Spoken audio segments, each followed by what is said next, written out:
nom de la PAFA, je vous souhaite la bienvenue à la 7e édition du Congrès africain des comptables et des experts comptables, ACOA 2023, organisé par l'Ordre des experts comptables de Côte d'Ivoire sous l'égide de la PAFA, ici à Abidjan, les 15 et 16 mai 2023. Ce congrès est organisé tous les 2 ans par la PAFA dans un pays africain et c'est la toute première fois qu'elle l'organise dans un pays francophone. Le programme de cette semaine va au-delà des échanges techniques et comprend également des opportunités d'engagement B2B, de mise en réseau et de tourisme.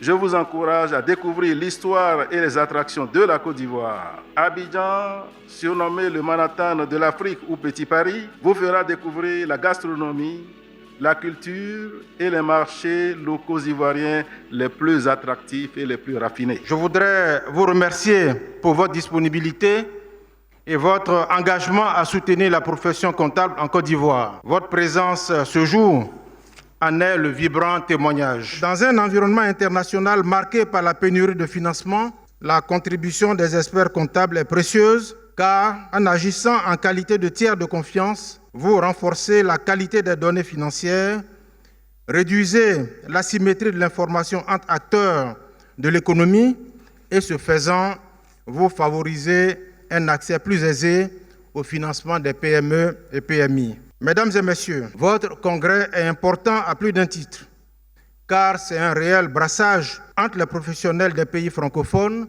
anglophones et lusophones. Le thème de ce 7e congrès, à savoir transformation structurelle et croissance des économies africaines, paraît fort adéquat au vu des potentialités de nos économies, bien sûr, mais également au vu des défis qu'elles doivent et vont devoir affronter. Merci, thank you, obrigado, d'être ici, à Abidjan, pour échanger, discuter et partager vos expériences multiples et variées. Merci également à tous ceux qui suivent ce congrès en ligne aux 4 coins du monde. Qu'il me soit ainsi permis de remercier Madame Asma Esmouki, présidente de l'IFAC, Instance internationale de normalisation de la profession comptable. Je me félicite également d'accueillir de nombreux présidents d'institutions et d'organisations comptables du monde entier, qu'ils soient eux aussi remerciés. Permettez-moi cependant de saluer M. Cosmo Gundete, président de la PAFA, la Pan-African Federation of Accountants, co-organisatrice de cette 7e édition du congrès de votre institution. Merci également à l'Ordre des experts comptables ivoiriens qui s'est démené sans compter pour organiser ce congrès et merci enfin, bien évidemment, à son président, M. Drissa Koné. Mesdames et messieurs, les grands axes de réflexion que propose votre congrès m'offrent l'opportunité, quelques minutes, pour rappeler l'engagement du gouvernement ivoirien dans la transformation structurelle de son économie. En effet, au cours de la dernière décennie, beaucoup a déjà été entrepris pour créer en Côte d'Ivoire un environnement porteur et favorable du secteur privé dans lequel les experts comptables ont un rôle pivot à jouer.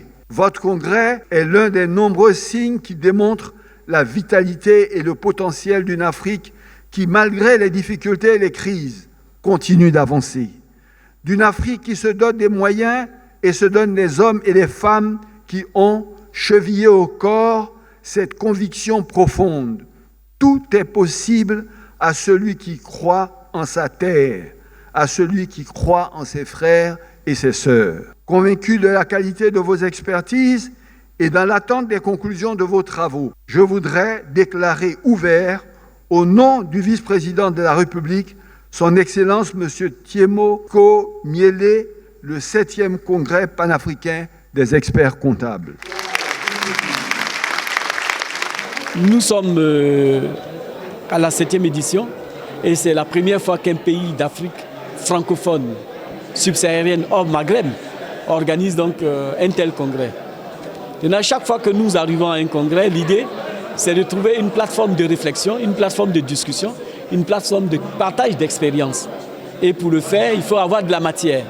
Et cette fois, la matière qui a été choisie, c'est la transformation structurelle et croissance des économies africaines. Le niveau de participation, c'est qu'on avait des objectifs d'à peu près 1500 personnes.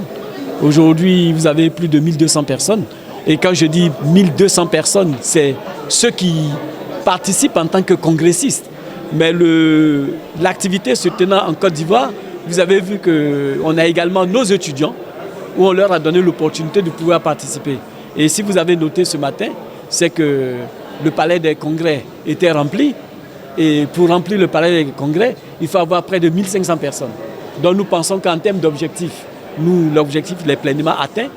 Et on pense qu'avec toutes les actions de communication qu'on est en train de faire, que ce soit sur les réseaux sociaux, que ce soit par la presse audio ou encore par la presse visuelle, c'est autant de personnes qui vont être touchées. Et puis ensuite, c'est vrai, il y a également le nombre qu'on peut viser, mais il y a la qualité des acteurs. Vous avez noté que le Premier ministre était là, il était présent avec plus de 5 ministres qui étaient là. Vous avez noté qu'il y a un panel de haut niveau qui se tient avec 4 ministres. Je pense que pour un congrès, ce n'est pas toujours très courant et on doit en tirer une fierté légitime.